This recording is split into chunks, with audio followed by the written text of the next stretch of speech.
Voilà qui nous amène à la page entretien de cette édition. Dans la journée du mercredi 25 janvier dernier, des individus armés ont proféré des menaces tendant à dissuader les enseignants de dispenser les cours dans les écoles de Pétéga, de Pelem et de Lassa dans la province du Soum. Pour connaître la réaction du gouvernement suite à cette situation, nous recevons le ministre de l'Éducation nationale et de l'alphabétisation, M. Jean-Martin Koulibaly. Bonsoir, Monsieur le ministre. Bonsoir, Madame Kaoré. Alors, concernant donc cette affaire, quelles sont les dernières informations dont vous disposez donc par rapport à cette situation?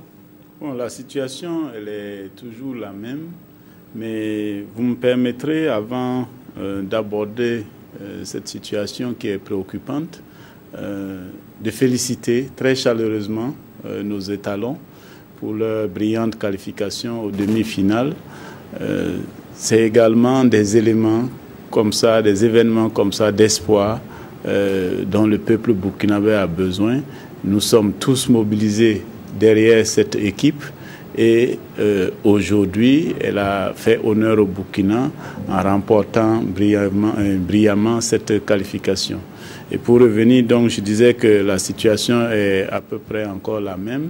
Le gouvernement a pris un certain nombre de mesures et nous allons travailler très rapidement à ce que la situation se normalise. Ça veut dire concrètement qu'actuellement, il n'y a pas cours au niveau de ces localités? Non, actuellement, il n'y a pas cours parce qu'il faut quand même dire une chose. Je voudrais d'abord compatir à ce que ces enseignants, ces élèves, leurs parents ont vécu. C'est une violence inouïe des cours paisibles d'enseignement, d'apprentissage, d'instruction soient perturbés comme ça par des gens en armes. C'est violent comme événement. Donc c'est pour dire que on peut comprendre effectivement la peur des enseignants. Mais ce que je voudrais dire, c'est que nous ne devons pas céder à cette pression-là. Parce que cet extrémisme-là, dès que vous cédez un pas, ils vont exiger que vous en cédiez davantage et ainsi de suite. Le peuple burkinabé a démontré à suffisance depuis la nuit des temps que déterminé, il vaincra toujours. Et les étalons ont démontré ce soir cette assertion. C'est pour dire que la mobilisation est totale et je voudrais inviter tout le peuple burkinabé à être solidaire des communautés du Soum et de ces enseignants qui ont été victimes de cette forfaiture. Alors, Monsieur le ministre, il n'y a pas que les enseignants qui sont concernés, puisque des agents de santé auraient également déserté certaines localités de cette province. Qu'en est-il exactement?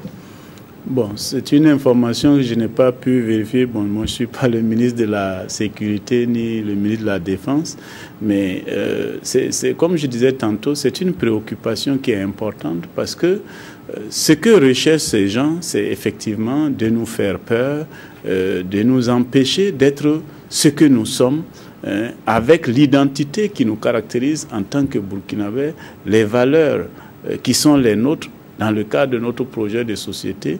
Et c'est pour ça que je disais tantôt qu'il nous faut, peuple du Burkina, véritablement prendre la mesure de ce type de menaces-là et nous mobiliser comme un seul homme derrière ces communautés afin de les aider à y faire face.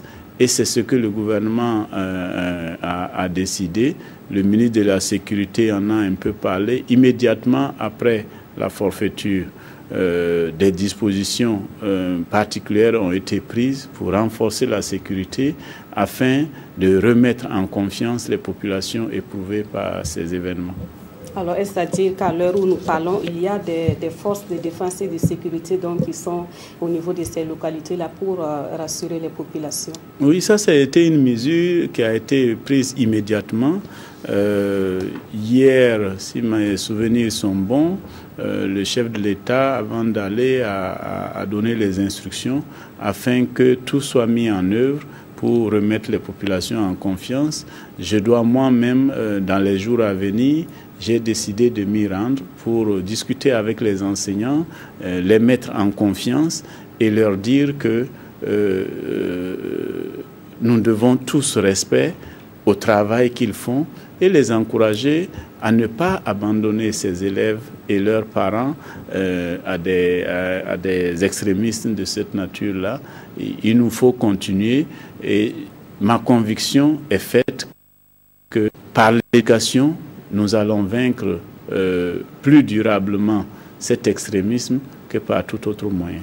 Merci beaucoup, Monsieur le ministre Jean-Martin Coulibaly. Je rappelle que vous êtes le ministre de l'Éducation nationale et de l'alphabétisation et vous étiez là pour apporter la réponse donc, du gouvernement suite à cette descente d'hommes armés dans les écoles de la province du Soum pour empêcher simplement les enseignants de faire leur travail. Merci d'être passé sur notre plateau. Merci beaucoup.